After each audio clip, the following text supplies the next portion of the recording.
நல்ல அகலாக். ஒவ்வொருவரும் உள்ளத்தில் இருக்கக்கூடிய குரோதம், வைராக்கியம் அதுகளை நீக்கணும்.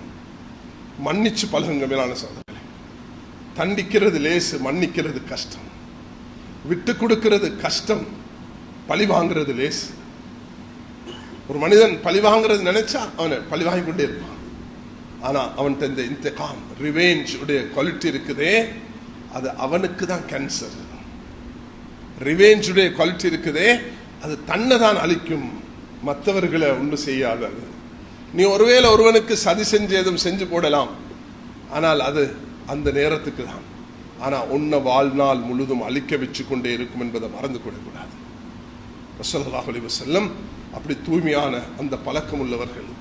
மக்கத்துடைய வெற்றியை நபி அவங்க கொண்டாடின விதம் என்ன? மேலான சகோதரர்களை, துக்கத்தை அனுஷ்டிப்பதற்கும் வழிகாட்டிய மார்க்கம் சந்தோஷத்தை. நபி அவர்களுக்கு எவ்வளவு சந்தோஷமாக இருந்திருக்கும் மக்காவுடைய வெற்றி. 53 வயசுல விரட்டி என்ன கொல்றதுக்கு நீங்க சதி திட்டம் போட்டு ஏண்ட தலைக்கு நீங்க 100 ஒட்டகம் என்று விலை பேசிய மக்களே அப்படி சொல்லல. ஐயோமு வர்ஹமா, ஐயோமு மல்ஹமா. இன்றைக்கு பழிவாங்கும் நாள் என்று சொன்னார்கள் ஒரு சிலர், இல்ல இன்றைக்கு மன்னிக்கும் நாள் என்று சொன்னார்கள் நபி அவர்கள். வெற்றியை கொண்டாடுவது முஸ்லிம்கள் அப்படிதான்.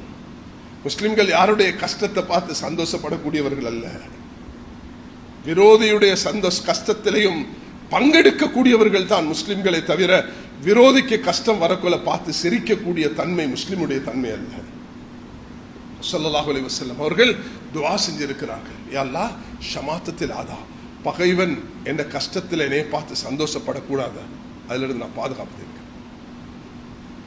கண்ணியமானவர்களே, இது எல்லாத்தோட சேர்ந்து 4வது வரவேண்டியதான் இஹ்லாஸ். என்ன பெரிய அமல செஞ்சு, என்ன பெரிய பயான செஞ்சு, என்ன பெரிய பேர் புகழ பெற்று, என்ன தர்மம் செஞ்சு, என்ன கொடை கொடுத்து, என்ன பேர் புகழோட ஆட்சி செஞ்சு அல்லாஹ் கிட்ட போயிட்டு நிக்க கொள்ள வெத்து கையோட நின்றா எப்படி இருக்கும் என்று சிந்திச்சு பாருங்க.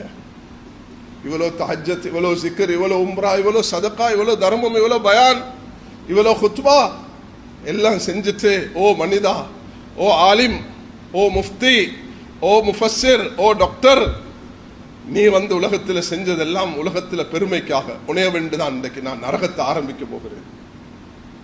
நீ செஞ்ச தர்மம் யாருக்காக?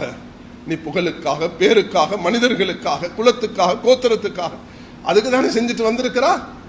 உனக்கு ஏன் பேர் வரலையே, அது 2வது தான் இருந்துச்சு. உன்னை கொண்டுதான் நான் நரகத்தை ஆரம்பிக்க போகிறேன். நீ அல்லாட பாதையில் என்று நீ அலைஞ்சு திரிஞ்சியே, நீ வேர்வை சிந்தி கஷ்டப்பட்டு எல்லாம் செஞ்சதே எதுக்கு? உன்ட பேர் அங்க ஃபர்ஸ்ட் லிஸ்ட்ல வரணும், ஹைலைட் பண்ணப்படணும், உன்ட பேர் வாசிக்கப்படணும், மஸ்ஜிதுல போர்டில் போடப்படணும், நீ வந்து எல்லா புகழையும் பெறணும் என்பதற்காக தானே செஞ்சா.